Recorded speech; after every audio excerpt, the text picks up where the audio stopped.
So as we all know, the State Attorney's Office has made a decision today to charge the shooter, the individual who took Bradley Hulett's life on December 13th of 2019. We first want to thank the Sheriff's Office. They conducted a very thorough investigation in getting to the facts, the bottom of what happened on that day, on that tragic day. And the bottom line is Bradley Hulett's life did not have to be taken that day.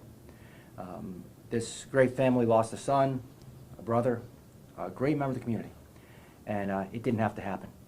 And we want to thank the Sheriff's Office for conducting a very thorough investigation and handing this case off to the State Attorney's Office. Over the last 3 weeks or so, the State Attorney's Office has been also conducting an investigation, following up on certain matters and following up on certain leads that they were given by the Sheriff's Office, conducting further thorough investigation. We have known throughout the course of these last 3 weeks that the State Attorney's Office is diligently working, meeting, and discussing what to do and what the appropriate charges would be in this situation. And today we're informed by Andrew Warren that the State Attorney's Office has decided to charge the shooter responsible for taking Bradley Hulett's life. We want to thank Andrew Warren, his office, his executive team, the prosecutors who all met on multiple occasions to make the determination of charging the person responsible for the death of Bradley Hulett. We also know that there was an investigation as it relates to an officer who owned the home as well as the firearm that took the life of Bradley. We're informed today that that officer currently is not going to be charged. While we understand the State Attorney's Office was and is confined with the law, obviously we wouldn't be here today if that gun was securely stored and that gun was in a safe or that gun wasn't in an area where kids could access it. Now we know that the state was confined with how the law reads in this particular situation. And the Safe Storage Act it's a law that puts prosecutors, puts officials in a position where it makes it very hard to charge people as the law stands today. And despite looking at every avenue they could, despite the fact that there may have been evidence that this firearm may not have been secured the way appropriately, the law at this point in time prohibited the officer in this particular case with being charged. That doesn't go to say that he wasn't negligent in how he stored that firearm. It doesn't go to say that it was appropriate the way he stored the firearm. We understand, and the family understands, that law enforcement, as well as the State Attorney's Office, did everything they could do to seek a way, if it was possible, to charge this individual in this case. However, based on the confines of the law, they were unable to do so. Again, we want to thank law enforcement. We want to thank the State Attorney's Office. More importantly, we want to thank the Fishhawk community, the community in Tampa Bay area, for the tremendous amount of support that you've given the Hulett family in such a horrible, trying time. This community has come together and rallied around the Huletts. They've shown strength, and you've helped the Huletts be strong in this. And the Hulett family is a strong family. Although we see this as moving towards closure, moving towards a resolution, getting justice for Bradley, nothing can take back the loss this family suffered. And we'd ask that, obviously the family would ask that, you keep them in your prayers and your thoughts, and that you continue to support them the way you have. And Brad wants to make a statement. I just want to reiterate the Fishhawk community and everyone that's part of our social media presence as we've started this move towards getting justice for our son Bradley. We appreciate it more than you know, whether it's the meals, the hugs, the tears, the handshakes, or whatever. It's really opened our eyes to how fortunate we are to live where we do and amongst the people that we do. So thank you again. Let me ask you, Mr. Hulett, how are you doing? How is the family doing, given what we've learned today and what the state of we haven't really been doing all that well for 77 days. So today's not much different. There's a path now, I think, to closure for us, and that helps. So I'm happy in that sense, if that's maybe not the appropriate term, but I'm pleased. But we struggle. We're a tight family. We're a big family. We've had a very difficult time with this. Bradley was the glue for our family. he was very, very important to us and to his siblings. So that's kind of where we're at. We hope that, you know, the sun's going to come out tomorrow and it's a better day. Does this feel like justice? It does. It does. I'm pleased with the charging decision on the young man that killed Bradley. But, you know, it could have gone farther for us either way, but at this point, we're pleased. You told me we met on what would have been Bradley's 16th birthday with regards to the safe storage law. You thought it was adequately written.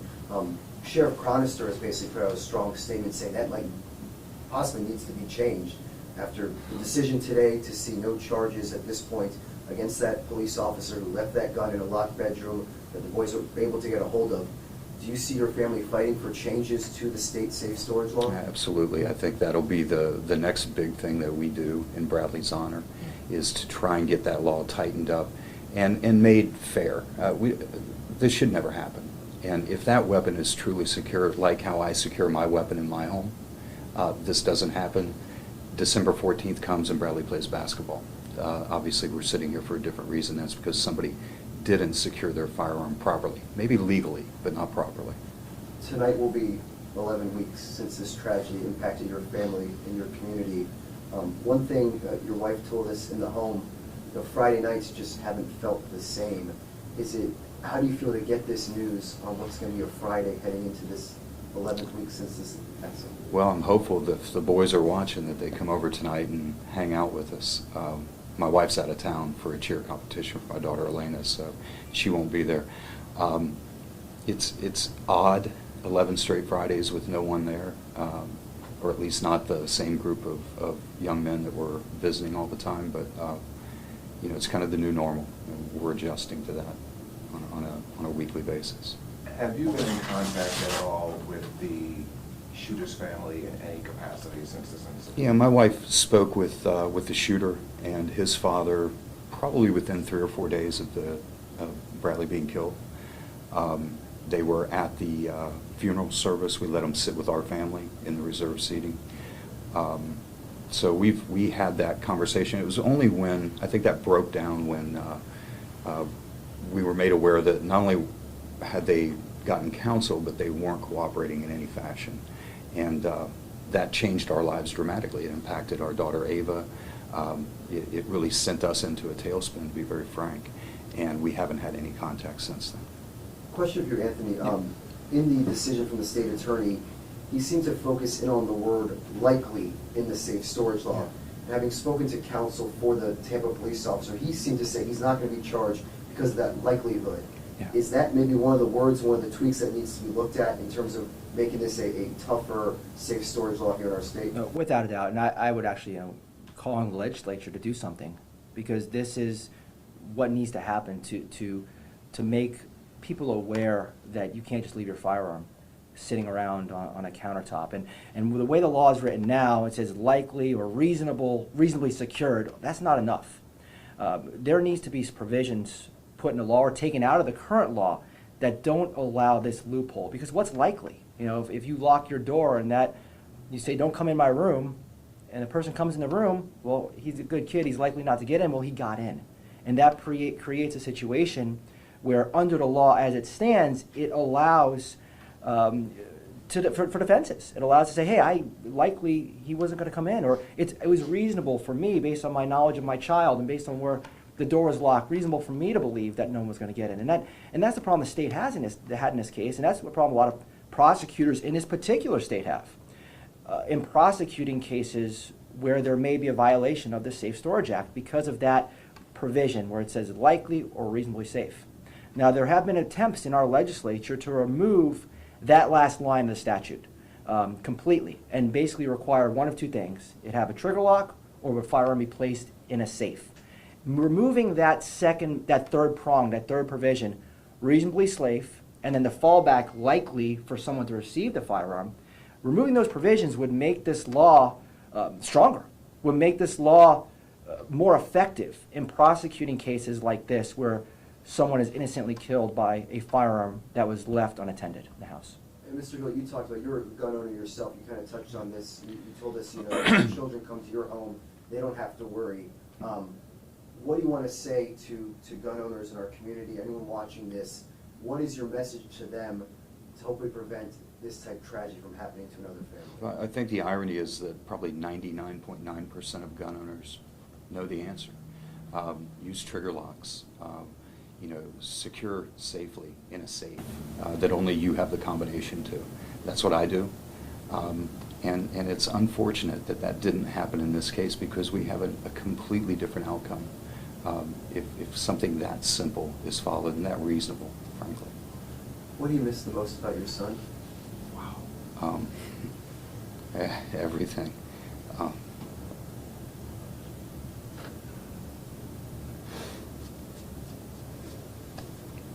Look, no one could ever understand the loss that this family suffered. As Brad said, Bradley was everything his family used to glue with family. To lose a son who had everything going for him, you can't imagine obviously the loss the family suffered. Are you considering a potential civil suit against the officer? There's other attorneys handling those matters. It's not for us and not for this day. Today we want to focus on Bradley, just for Bradley, and right now that's where we see this. Anthony, do you know if the young man is being charged as an adult at this time? Do you know that? We do not know if that decision has yet been made. We understand that is in consideration, that the state attorney's office has made a decision to charge him manslaughter. That manslaughter charge is a first-degree felony, punishable by up to 30 years in a Florida state prison if he's charged as an adult. There are less options that are available if he's charged as a juvenile. The state attorney's office is obviously considering all those options on what route to go, and we know that they've decided to charge, make an arrest. Now, how he is actually prosecuted, that's ultimately up to the state attorney's office, and they're going to be analyzing which route to go in that. For 11 weeks, I kind of see the whole thing unfold. There were school board meetings, people were at school boards screaming justice for Bradley. There were people at the school scared to go to school. They were saying that he was walking around. How does it feel right now that you sit here 11 weeks after all that, people at the school board, people at school talking about, this is not right, and here we are, and he's getting charged today? It's a good feeling. We've fought extremely hard. I think I said the last time we did an interview that if it was the very last thing we do on this earth, it would be to find justice for Bradley, and I think today we did that. And so it's very rewarding for the struggles that we've gone through for 77 days to have an outcome that's favorable for our family for a change. You said your wife's out of town. Mm-hmm. You called to share the news with her. What was that moment like? Actually, I was texting with her while she was flying. She was flying out to Dallas while we were with the state attorney. She and I have, we don't align 100% on what we think should happen and who should be charged and all of those things, but she's pleased that the shooter was charged, kind of the same way I am. She finds it unfortunate that the law is so vague that someone that was negligent is not going to face charges, but that's the reality of the way the law is written, and that's okay. And I got to ask this question. No one's going to ask it, but now he's charged. What do you want to say to that 15-year-old young man right now? If you could say anything to him. Well, first, why? Why? Why? What would possess you to think that picking up a weapon and playing with it or brandishing it in any way made sense? Assuming that none of this is intentional and it was just a mistake. And I would hope that there's a path for him forward, that he can be better, that maybe there's a way that he can honor my son. I don't know what that would look like, but that would be my hope. This isn't about vengeance for me, but it is about justice, and we got that today. To that end, have you forgiven him? Forgiven him? I haven't really thought about it. I haven't had, it's interesting you ask that, because for 77 days we weren't allowed to function. Okay, we've been held in this purgatory by these other families that have been unwilling to talk. So I haven't even really, to be very honest, given any thought to forgiveness at this point. I think that's probably the next thing that will cross my mind. What about a just punishment? I haven't really thought about that. I'm not sure I'd be comfortable answering that today. Well, what we learned today, was obviously this family has been essentially in the dark asking for answers for the last 77 days. And we got a lot of those answers today, and what we did learn from the state is that this wasn't an accidental trigger pull. I mean, they have reason to believe that the firearm was pointed in Bradley's direction, and that trigger was intentionally pulled. That is different. You know, that's an element that adds to, and when you ask our feelings on it, and when you learn more about what's happened and what went on in that house, that was troubling to us hearing that today. It was tough.